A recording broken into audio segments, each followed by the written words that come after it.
নমস্কার বন্ধুরা, আজকে আমি আবার তোমাদের সঙ্গে একটা আলোচনা করতে এসেছি। আমার এই চ্যানেল बोल बचन চ্যানেল। আমার নাম অর্ঘ্য মণ্ডল। তো আজকে যে বিষয়টা নিয়ে তোমাদের সঙ্গে আড্ডা মারতে এসেছি, তো সেই বিষয়টা আশা করি এর আগে অনেক জায়গায় তোমরা হয়তো ফেস করেছো। তার আগে বলি কারা ফেস করেছো। সো বেসিক্যালি তুমি হয়তো একটু মোটা, তুমি হয়তো একটু বেশি পাতলা, তুমি হয়তো একটু বেশি কালো, তোমার মাথায় হয়তো চুল নেই, মানে চুল কম আমার মতো, তুমি হয়তো আজকালকার মতো জিম করা চেহারা নিয়ে চলাফেরা করছো না, তো যার জন্য হয়তো তোমাকে অনেক জায়গায় ফেস করতে হয়। তো আজকে সেই বিষয়টা নিয়েই কথা বলতে এসেছি আমি তোমাদের সাথে, যে কিভাবে তোমাদের আমি বলবো না এগুলো নেগেটিভ পয়েন্ট, বাট এই জিনিসগুলোকে নিয়ে তোমরা নিজেদেরকে পজিটিভ রাখতে পারো। বিকজ আমাকে দেখে বুঝতে পারছো আমি এমন কিছু আজকালকার মতো জিম করা চেহারা আমার নয়, বা একদম মাসেল ফিজিক্স আমার নয়। সো মাথায় চুল কম, স্মৃতিটুকু থাক, দুদিন পরেই হয়ে যাবে যা অবস্থা চলছে। সো এই রকম টাইপের যারা ফেস করছো, তাদেরকে অনেক সময় দেখেছি, আমি অনেকের সঙ্গে কথা বলে দেখেছি যে তারা হয়তো অনেক সময় ডিপ্রেস হয়ে পড়ছে, তারা হয়তো অনেক সময় ভাবছে যে তারা আর হয়তো অন্য কোনো মানুষের সঙ্গে মিশতে পারবে না। সো বন্ধুরা, তোমাদেরকে আমি একটা কথা বলতে চাই যে নিজেদের পরিবেশে নিজেদের রূপটাকে বা সো কল্ড নিজেদের চেহারাটাকে এত বেশি প্রায়োরিটি দিও না যাতে সেটা নিয়ে তুমি আরও ডিপ্রেস হয়ে পড়ো। সো তোমাদেরকে একটাই কথা বলার, যে আগামী কিছুক্ষণ যে আমি কথাটা বলবো এই ভিডিও শেষ অবধি গিয়ে তোমরা বুঝতে পারবে যে কীভাবে তোমরা তোমাদের নিজেদেরকে নিয়ে আরও বেশি লোকের সঙ্গে মিশতে পারে। সো বেসিক্যালি আমি নিজেও এরকমই একটা সময়, প্রচুর দিন আমি গেছে আমার লাইফে যে সময় হয়তো অন্যরা আমাকে নিয়ে হাসাহাসি করতো, কিন্তু বন্ধুরা আজকে আমি বলছি তুমি সামনের মানুষকে চুপ করাতে পারবে না, তুমি পারবে না সামনের মানুষকে বলতে যে না আমাকে নিয়ে হাসাহাসি করো না। সো তার থেকে এটা ভালো যে তুমি তোমার নিজেকে নিয়ে হাসো, তুমি নিজেকে নিয়ে নিজের উপরে হাসো, তাহলে দেখবে সামনের মানুষটা কিছু বলার আগে তুমি নিজেকে নিয়ে হাসবে, তখন সামনের মানুষটা ফার্স্ট সে সেটা মজা পাবে, সুতরাং তোমার সঙ্গে কথা বলতে আগ্রহ সে দেখাবে, এবং সেকেন্ড তোমার উপরে আর সে কোনো মজা করতে পারবে না, কারণ তুমি অলরেডি তোমার নিজের উপরে মজা করে নিয়েছো। সো এটা হচ্ছে ফার্স্ট একটা ট্রিক বলতে পারো, যেটা করলে পরে আশা করি তোমরা বুঝতে পারবে যে তোমরা কতটা মানুষের কাছে আগ্রহের একটা মানুষ হয়ে উঠবে। সেকেন্ড হচ্ছে যে তুমি সবসময় এটা মনে করো যে ইউ আর দ্য বেস্ট, তুমি বেস্ট, তুমি যেরকম আছো সেটা তোমার হাতে নেই, তুমি কীরকম দেখতে হবে, কীরকম দেখতে আছো সেটা তোমার হাতে নেই, সুতরাং তুমি যেরকম আছো সেটাতেই তুমি ভালো থাকো। অ্যান্ড এটা সবসময় কিপ ইট ইন মাইন্ড যে I am the best, I am the best, I am the best. এটা তুমি সকালে যখন খুশি, তোমার যখনই মনে হচ্ছে যে তুমি একটু হয়তো ডিপ্রেস হয়ে পড়ছো, জাস্ট মনে মনে 3 বার বলে নাও, তুমি একটা নিজের মধ্যে চেঞ্জেস বুঝতে পারবে। সো তোমার তার জন্য আলাদা করে কোনো কিছু করার দরকার নেই।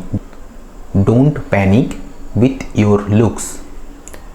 তুমি যা খুশি, যেরকম খুশি তুমি, অনেকে আমি দেখেছি অনেকের সাথে কথা বলে ড্রেস নিয়ে কনসাস, খুব মেকআপ নিয়ে কনসাস, হয়তো মাথায় চুল কম তার জন্য চুলটা ঠিক কোন দিকে আঁচড়াবে, ডান দিকে আঁচড়াবে নাকি ডান দিক থেকে চুল নিয়ে বাদিকে ঢাকবে, না বাদিক থেকে চুল নিয়ে ডান দিকে ঢাকবে, এই নিয়ে খুব কনসাস। হয়তো চশমার ফ্রেমটা, যদি একটা চশমা হয়তো লাগবে না, তাও সে হয়তো চশমার ফ্রেমটা একটা পরলে যদি ভালো লাগে। সো এই জিনিসগুলো করা পুরোপুরি বৃথা, কারণ তুমি যেরকম তুমি সেরকমই থাকবে দেখতে, তাতে তোমার কোনো চেঞ্জেস হবে না। তার থেকে চলো না আমরা একটা চেষ্টা করি যে তোমরা নিজেদের নিজস্বতাটাকে বজায় রেখে কিভাবে আরও ভালো, আরও সুন্দর, আরও ইন্টারেস্টিং হয়ে ওঠা যায়। সো তাই জন্যই বলছি যে কখনো নিজেদেরকে নিয়ে প্যানিক করবে না। নেক্সট হচ্ছে try to increase your sense of humour. কারণ তোমার যদি সেন্স অফ হিউমার ভালো হয় তবেই তুমি ছোট ছোট জোকস বানাতে পারবে, যাতে সামনের মানুষটা তোমার সঙ্গে কথা বলতে ইন্টারেস্টেড হয়, সামনের মানুষটা তোমার সঙ্গে টাইম কাটানোর জন্য আগ্রহ দেখায়, যাতে সামনের মানুষটা তোমার সঙ্গে টাইম কাটাতে কি বোর ফিল না করে। সবসময় চেষ্টা করবে সেন্স অফ হিউমারকে যদি তুমি বাড়াতে পারো তাহলে তুমি অটোমেটিক্যালি ছোট ছোট জোকস, খুব ছোট ছোট জোকস, কারেন্ট সিচুয়েশন, যে সিচুয়েশনে তুমি আছো সেই সিচুয়েশনের মধ্যেই নিজেরাই ছোট ছোট জোকস বানিয়ে সেটা তোমরা প্রেজেন্ট করতে পারো। তাতে কি হবে, সামনের মানুষটা তোমাদেরকে শোনার জন্য আগ্রহ দেখাবে। তোমার ট্রিক্সটা তুমি আশা করি বুঝতে পারছো, আমি যে ট্রিক্সটা তোমাকে বলছি, তোমাদেরকে শেয়ার করছি সেই ট্রিক্সটা, তাহলেই দেখবে যে তোমাকে আলাদা করে কোনো কনসেন্ট্রেট করতে হচ্ছে না তোমার লুকস নিয়ে। আর আরেকটা কথা বলি যে জেরক্স তো সবাই করতে পারে, অনেককে কপি করার চেষ্টা করি, তো তার থেকে এটা বেটার নয় যে তুমি তোমার নিজের অরিজিনালিটিটাকে তুমি বজায় রাখো। দেখবে হয়তো অন্য কেউ তোমাকে কপি করছে। সুতরাং কখনো নিজের নিজস্বতা বা নিজের অরিজিনালিটিটাকে কখনো নষ্ট হতে দিও না। তোমার মধ্যেও কিছু পজিটিভিটি রয়েছে, তোমার মধ্যেও কিছু পজিটিভ এনার্জি রয়েছে, যেটাকে তুমি কখনো নষ্ট হতে দিও না। সবসময় চিন্তা করো যে কিভাবে তুমি নিজেকে আরও ভালোভাবে প্রেজেন্ট করবে। তো সবসময় অ্যাকশন ওরিয়েন্টেড হও, রেজাল্ট ওরিয়েন্টেড হও না। তুমি এটা ভেবো না যে কি ভাববে, তুমি ভাবো তুমি কি করবে। সে যা খুশি ভাবুক, সামনের মানুষটা যা খুশি ভাবুক, তুমি কি ভাবছো, তুমি কি করছো সেটা নিয়ে তুমি ভাবো। সামনের মানুষটাকে নিয়ে তোমার ভাবার দরকার নেই। আর আরেকটা জিনিস বলি যে কখনো নিজের মাইন্ডকে কখনো নিজের উপরে হাভি হতে দিও না, নিজের উপরে নিজেকে কন্ট্রোল করতে দিও না। কারণ যদি তুমি তোমার মাইন্ডকে তুমি নিজে কন্ট্রোল করতে না পারো, সেক্ষেত্রে তোমার মাইন্ড কিন্তু তোমার সবথেকে বড় শত্রু হয়ে দাঁড়াবে। আজকে আমি যদি ভাবি, তাই জন্যই আমি ভিডিওর প্রথমে বলেছি যে সবসময় ভাবো ইউ আর দ্য বেস্ট। কারণ আজকে যদি তুমি নিজে বিশ্বাস করো যে তুমি নিজে বেস্ট, অটোমেটিক্যালি দেখবে সামনের মানুষটা এই জিনিসটা বিশ্বাস করতে বাধ্য হবে। সো কখনো মাইন্ডকে নিজের শত্রু বানিও না। নেক্সট পয়েন্ট বলি যে সবসময় বর্তমানে বাঁচো। আমরা অতীতকে মনে করে অনেক সময় অনেক কিছু দুঃখ পাই, অতীতকে মনে করে অনেক সময় অনেক কিছু কষ্ট পাই, কিন্তু আমি বলবো অতীতে এমন কিছু ভালো জিনিসও হয়েছে যেটা আমরা খুব একটা ভাবি না। তার জন্য সবসময় প্রেজেন্টে বাঁচো, সবসময় বর্তমানে বাঁচো, এই মুহূর্তটাকে বাঁচো, যে মুহূর্তটা তোমার হাতে রয়েছে।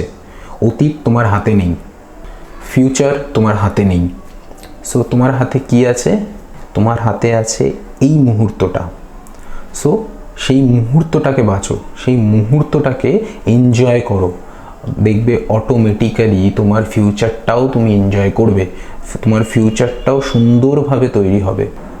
Last but not the least, সবসময় এটা মনে রাখবে যে সব কিছু কিন্তু তোমার মাইন্ডে, সমস্ত কিছু তোমার মাইন্ডে। তুমি যেরকম ভাববে, তুমি যেরকম চিন্তা করবে, তোমার সামনের মানুষটা ঠিক সেরকমই ভাবতে বাধ্য হবে। তুমি হয়তো জানো না, কিন্তু আমাদের চিন্তা শক্তির ক্ষমতা এতটাই যে তুমি যেটা ভাববে, তুমি যেটা বিশ্বাস করবে, তোমার সামনের মানুষটা সেটা একটা না একটা সময় বিশ্বাস করতে বাধ্য হবে, সেই জিনিসটাই ভাবতে বাধ্য হবে। তো তার জন্য সবসময় মাইন্ডকে নিজের কন্ট্রোলে রাখো, মাইন্ডকে তোমার শত্রু হতে দিও না, দেখবে অটোমেটিক্যালি তুমি সবার কাছে প্রিয় পাত্র বা পাত্রী হয়ে উঠবে। সো এসব নিয়ে একদম ভেবো না যে তুমি কীরকম দেখতে, সবসময় ভাবো যে তুমি কিভাবে লোকের কাছে ইন্টারেস্টিং হয়ে উঠবে। Looks doesn't matter, but as a human being তুমি কতটা মানুষের কাছে ইন্টারেস্টিং হয়ে উঠতে পারছো, তুমি কখনো মানুষের কাছে বোরিং তো হচ্ছ না। সবসময় এই জিনিসগুলো মাথায় রাখবে। আশা করি তোমরা কিছুটা রেজাল্ট বুঝতে পারবে। সো যদি বুঝতে পারো আমাকে জানিও কমেন্ট সেকশানে কেমন লাগলো আমার এই ভিডিওটা। আর যদি কিছু তোমাদের কমেন্ট থাকে অবশ্যই শেয়ার করো আমার সাথে। আর হ্যাঁ, প্লিজ প্লিজ প্লিজ আমার ভিডিওটাকে লাইক, শেয়ার অ্যান্ড সাবস্ক্রাইব করো আমার চ্যানেলকে। প্রচুর প্রচুর প্রচুর লাইকস চাই বন্ধুরা। Please please give a thumbs up and bell আইকনটা প্লিজ ক্লিক করো। Thank you so much.